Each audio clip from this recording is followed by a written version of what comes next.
मुझे एडवेंचर बहुत पसंद है और मुझे लगता है शायद आपको भी एडवेंचर पसंद है।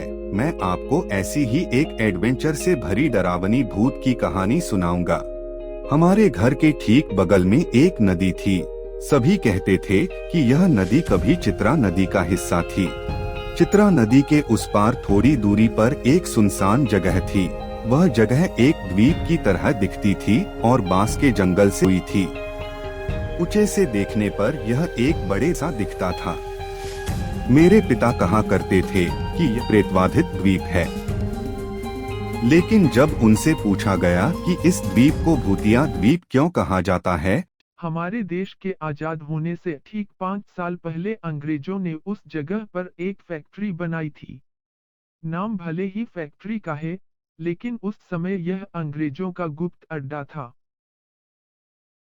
कुछ दिनों बाद जब क्रांतिकारियों को पता चला तो उन्होंने फैक्ट्री के सभी अंग्रेजों को मार डाला।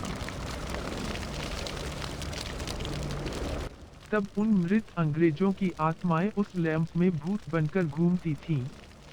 तभी से इस द्वीप को भूतिया द्वीप के नाम से जाना जाने लगा। तब मैं कॉलेज में था। मुझे बचपन में भूतों से बहुत डर लगता था, लेकिन अब मैं इतना नहीं डरता। तो फिर मैंने ये बात अपने कॉलेज के दोस्त राजू को बताई। सुनते ही राजू बोला, आइलैंड एक भूतिया आइलैंड है, तो एक बार उस आइलैंड पर तो जाना ही पड़ेगा। क्या कहते हो टीटू? वहाँ जाएं? अगर वहाँ हमें कुछ हो गया? मैं अब तुमसे और नहीं निपट सकता। तुम बहुत डरे हुए हो। तुम्हें कुछ नहीं होगा। कायर, घर जाओ और टीवी देखो। यह वीरों का काम है, तुम जैसे कायरों का काम नहीं। अगर कोई मुझे कायर कहे तो मुझे बहुत गुस्सा आता। मैंने तभी बोले, ठीक है, मैं उस जगह जाऊंगा। यही तो मैं तुमसे सुनना चाहता था। तो बताओ तुम कब जाओगे? आज चलो। खैर, आज हम उस द्वीप पर जाएंगे। मैं दोपहर ठीक 2:30 बजे तैयार हो जाऊंगा।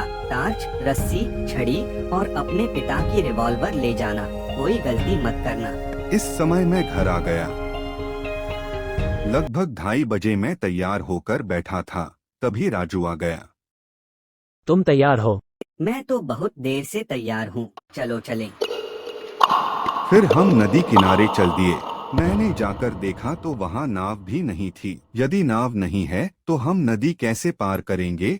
यदि हम नदी पार नहीं करेंगे तो हम द्वीप पर स्थित कारखाने तक कैसे पहुँचेंगे? सोच रहा हूँ कि इस समस्या को कैसे हल किया जाए, राजू ने कहा। हमारे बीजू चाचा के पास एक नाव है। अगर हम उन्हें जाकर बताएं तो हमारी नाव की समस्या हल हो जाएगी। लेकिन यह कहने की गलती मत करना कि हम उसकी नाव से उस भूतिया द्वीप पर जाएंगे। बीजू काका हमें किसी भी चीज के लिए अपनी नाव नहीं देंगे। फिर राजू बीजू चाचा को बुलाने उनके घर गया और कुछ देर बाद बीजू चाचा के साथ वापस आ गया। बीजू काका की नाव थोड़ी दूर रुकी हुई थी। चाचा नाव लेकर आए और बोले कि शाम होने से पहले नाव उन्हें लौटा दी जाए। बीजू अंकल नाव देकर वहां से निकल गए। जब मैं और राजू नाव से द्वीप पर पहुंचे तो 3 बज चुके थे। जैसे ही मैंने द्वीप पर पैर रखा, मेरा दिल बाग बाग हो उठा। द्वीप में अंधकारमय वातावरण है। मैंने राजू से कहा, अरे राजू, चलो यहाँ से घर वापस चलते हैं। तुम घर लौट जाओ, मैं नहीं जाऊंगा। हालांकि मैं वापस आना चाहता था, लेकिन अपने दोस्त को छोड़ना ठीक नहीं होगा। राजू ने अचानक कहा, रिवॉल्वर तुम्हारे पास है, मुझे दे दो। गोली लाया। हाँ, रिवॉल्वर गोलियों से भरी हुई है। फिर मैं और राजू रिवॉल्वर हाथ में लेकर डर के मारे राजू के पीछे पीछे चलने लगे। जैसे ही हम फैक्ट्री के ठीक अंदर थे, मुझे अचानक महसूस हुआ कि काले कपड़े पहने कोई व्यक्ति मेरे पास से गुजर रहा है। मैंने तुरंत 2 गोलियां चलाईं। गोलियों की आवाज सुनकर राजू ने पूछा, क्या बकवास है? मैंने किसी को देखा। तुम सचमुच देखा? हाँ, सचमुच मेरे पास से गुजरा। राजू समझ गया कि मैं डर गई हूँ, इसलिए उसने कहा, हमारा द्वीप भ्रमण पूरा हो गया, चलो अब घर वापस चलते हैं। हाँ चलो। यह कहते हुए हम द्वीप के किनारे की ओर बढ़ने लगे, लेकिन जैसे ही हम द्वीप के किनारे के पास पहुँचे, एक छायादार आकृति हमारे सामने खड़ी हो गई। परछाई हमारी ओर बढ़ने लगी। हम भी भागे। हम दोनों बहुत डरे हुए थे। अचानक राजू गया। मैंने कहा, उठो, दौड़ो, जल्दी उठो। मेरे पैर में मोच आ गई है, मैं उठ नहीं सकता, तुम जाओ। यहाँ आने का विचार मेरा था। अगर मैंने आपकी बात मान ली होती तो आज हमें इस खतरे का सामना नहीं करना पड़ता। जो भी हुआ, अब उठो। मैं नहीं कर सकता, मैं कुछ नहीं कर सकता। दूसरी ओर परछाई भी हमारी ओर बढ़ रही है। जैसे ही मैंने हिम्मत करके उसकी तरफ देखा तो वो उसी जगह से हिलने लगा। मैंने उसे अंग्रेजी में पूछा, तुम हमारा पीछा क्यों कर रहे हो?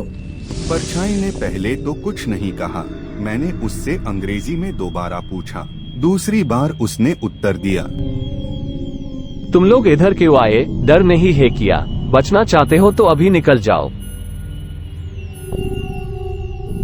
यह सुनकर मैं राजू को कंधे पर बैठाकर नदी किनारे पहुंचा और किसी तरह उसे अपनी नाव में बिठाकर राहत की सांस ली।